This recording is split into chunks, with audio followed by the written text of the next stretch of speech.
What would happen if you build a refuge for a persecuted people in a place where another people already lived? In the next few minutes, you'll learn why this moral quandary is at the root of the struggle between Israelis and Palestinians, and what you can do to help achieve a just peace for everyone in the region.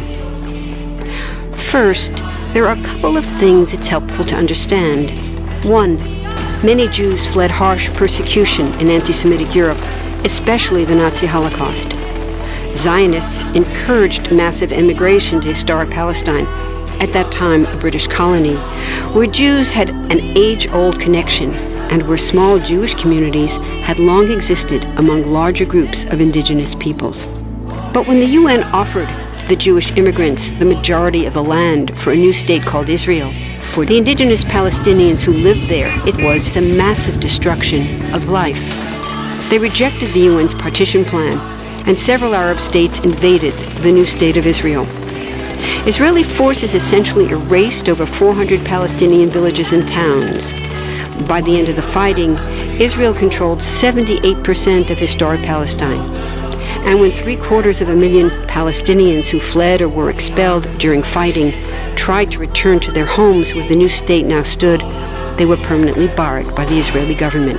While over 100,000 of their relatives and neighbors who hadn't left became second-class citizens of the new state, along with the new Jewish majority.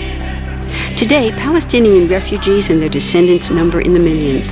Most are in the Gaza Strip, the West Bank, and Jordan. Many are spread throughout the world, with millions still living in refugee camps, seeking to return to their homeland. To sum up, one group of refugees found a much-needed home, but in the process, a new group of refugees was created. Here's the second thing to understand. Israel was founded as a Jewish state. But now ask yourself, what exactly does that mean? People had lots of ideas about what a Jewish state should look like. Some called for equality for all citizens. But what was created, in practice, was institutional discrimination against non-Jews. In other words, Israel ended up being built on a blueprint of exclusion. The Israeli government wants maximum land and resources for Jews, but not the Palestinians living there. That's why, inside Israel, Jews get special privileges, including rights to land and housing, that are denied to the Palestinian citizens, who make up 20% of Israel's population. That's also part of why Israel has never defined its borders. In fact, they still hold on to land, the West Bank and Gaza, that they conquered in the war in 1967. Since then, Israel has built Jewish settlements throughout the occupied West Bank, building Jewish-only cities and supplying them with infrastructure like roads and army camps, schools, and even a college. Military occupations are meant to be temporary, but after 40-plus years, this one looks permanent and entirely unjust. In the West Bank, Israeli Jewish settlers and Palestinians live on the same land, but must live under two completely separate and unequal systems of Israeli law. The Jewish settlers dominate the natural resources, including water and agricultural land, and they're backed by the Israeli army.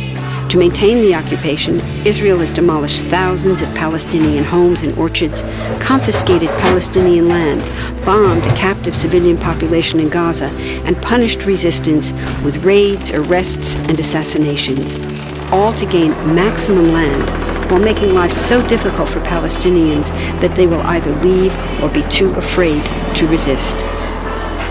Palestinians have fought back. For decades, they tried to achieve national liberation through armed struggle. Some groups still do.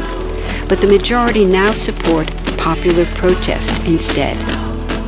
The deeply harmful pattern of control, repression, and violence profoundly harms Palestinians living under occupation and Israelis living as occupiers. This must be broken to reach a peaceful and secure future for both peoples. Now that you understand the problem, what about the solution? What about peace talks? So far, over 2 decades of U.S.-backed peace talks have actually made things worse by helping Israel continue the occupation. It's been years of talking while Israel massively expanded the Jewish settlements and literally redrew the map. Peace talks are good if they're real, but not when they're theater to cover a land grab.